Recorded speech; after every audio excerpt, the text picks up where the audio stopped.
berbeda kalau dari pembacaan firman Tuhan kita pada malam hari ini. Ini menceritakan kisah tentang para gembala. Jadi kita tahu bersama para gembala pekerjaannya adalah apa? Mereka mengembalakan ternak pada saat itu. Otomatis para gembala ini mereka bekerja di bawah langit yang terbuka, di tengah malam yang gelap. Mereka bekerja, mereka berjuang untuk menjaga ternak peliharaan mereka. Kalau kita lihat dari pembacaan firman Tuhan kita pada malam hari ini, di dalam Lukas pasal 2 ayat 8 sampai dengan 20, dimulai dengan sebuah catatan di dalam ayat 8 dan ayat yang ke-9. Kita lihat.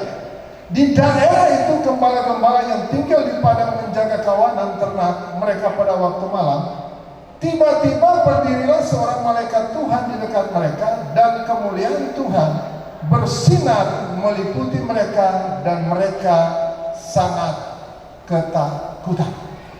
Poin pertama yang ingin saya share pada malam hari ini, mengapa takut? Kalau kita lihat dari konteks pembacaan kita firman Tuhan di dalam ayat yang ke-9, kita dapati ada sebuah kalimat di sana, yaitu sangat ketakutan. Ketakutan pada dasarnya bisa mengganggu damai sejahtera di dalam hati kita manusia. Jadi kalau ketakutan itu muncul, itu bisa mempengaruhi damai sejahtera yang ada di dalam kehidupan kita. Kisah ini dimulai dari catatan waktu di mana keadaan dijelaskan para gembala yang tinggal di padang sambil menjaga ternak pada waktu malam. Jadi pada saat itu waktu mereka sementara menjaga ternak pada waktu malam, maka muncullah malaikat Tuhan. Jadi waktu malaikat Tuhan itu muncul, mereka sangat ketakutan.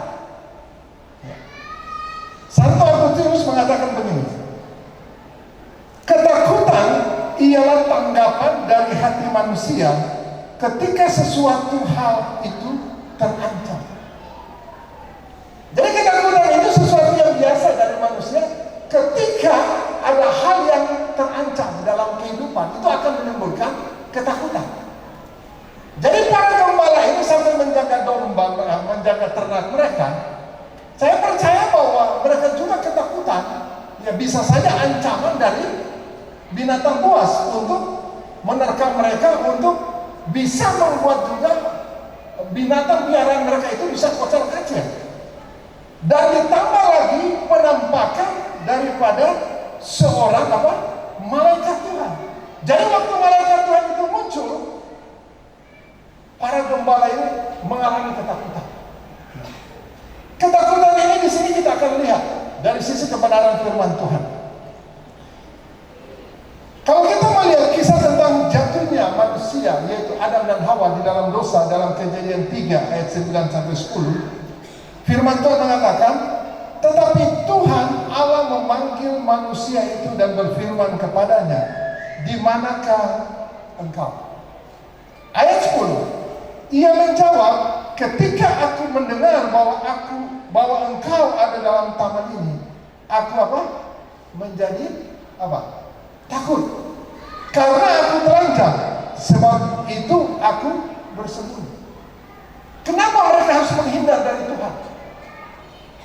Karena dia Tuhan Allah yang Maha Kuasa. Dia tahu bahwa Adam dan Hawa ini telah berbuat dosa.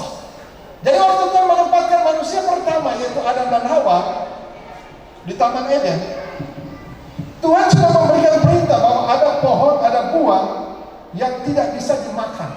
Itu sebuah batasan, larangan. Tapi kemudian manusia ini berbuat kesalahan dan jatuh di dalam dosa. Waktu mereka jatuh di dalam dosa, mereka bersembunyi.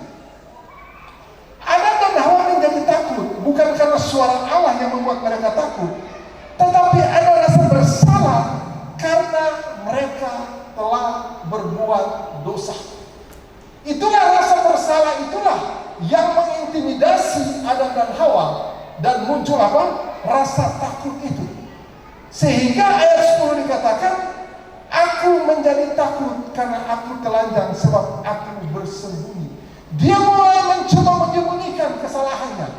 Tetapi yang namanya perbuatan dosa, intimidasi, itu tidak akan bisa hilang. Inilah yang dialami oleh para gembala. Ketika malaikat Tuhan menampakkan diri pada mereka, bukan karena malam gelap, tapi mereka menyadari mereka adalah orang berdosa. Jadi mereka menyadari bahwa mereka adalah orang berdosa,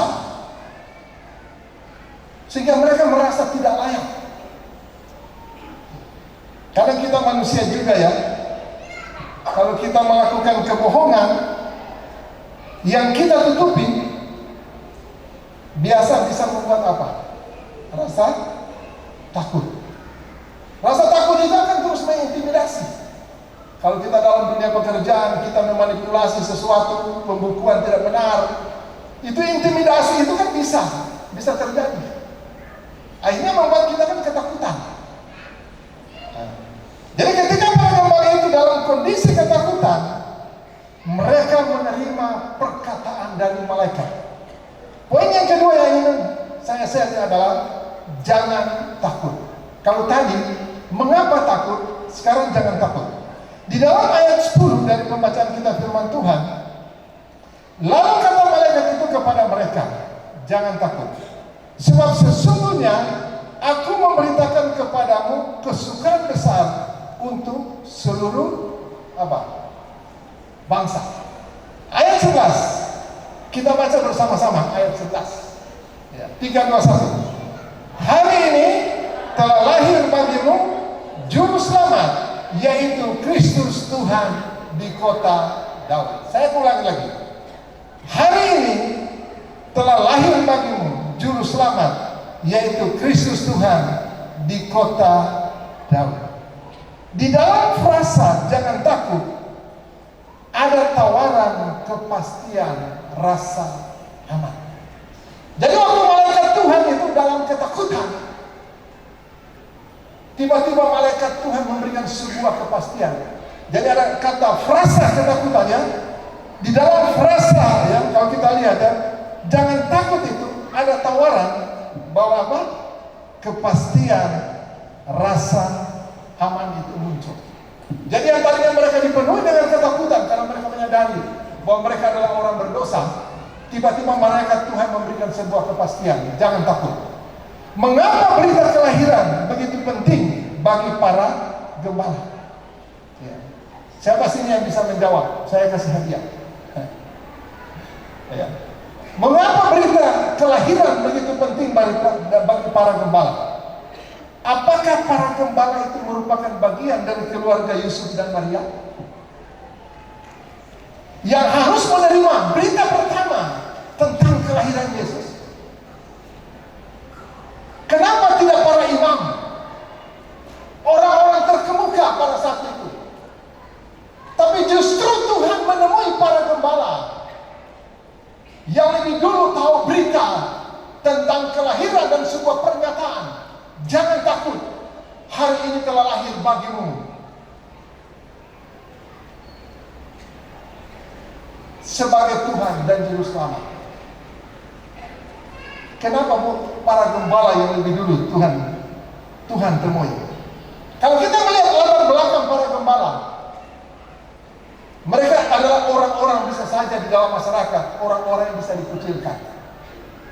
Bisa saja mereka orang-orang yang tidak berpendidikan. Bisa saja mereka orang-orang terhina, terbuang karena pekerjaan. Karena status sosial itu bisa mempengaruhi. Ya, saya percaya bahwa kita sebagai orang percaya, kita jangan sampai bisa membuat perbedaan status sosial di dalam masyarakat. Ada kelompok mayoritas, kelompok minoritas, ada kelompok kelas menengah, kelas atas. Kita sebagai orang percaya kita tidak bisa, bisa memposisikan diri seperti itu. Dalam bahasa peribahasa Indonesia, berdiri sama tinggi, duduk sama rendah. Jadi kenapa para gembala itu lebih dulu? Padahal mereka orang-orang yang apa? Orang-orang yang sebenarnya orang-orang yang terbuang dengan pekerjaan mereka, status sosial mereka. Karena kita bisa memandang para gembala itu secara sentimental kehidupan mereka, dan kita bisa mengatakan bahwa mereka adalah orang-orang yang inkompeten, yang tidak masuk hitungan. Kadang-kadang kan kita bisa memposisikan mereka seperti itu. Artinya mereka orang-orang yang tidak masuk hitungan. Apa pelajaran penting ketika para gembala menerima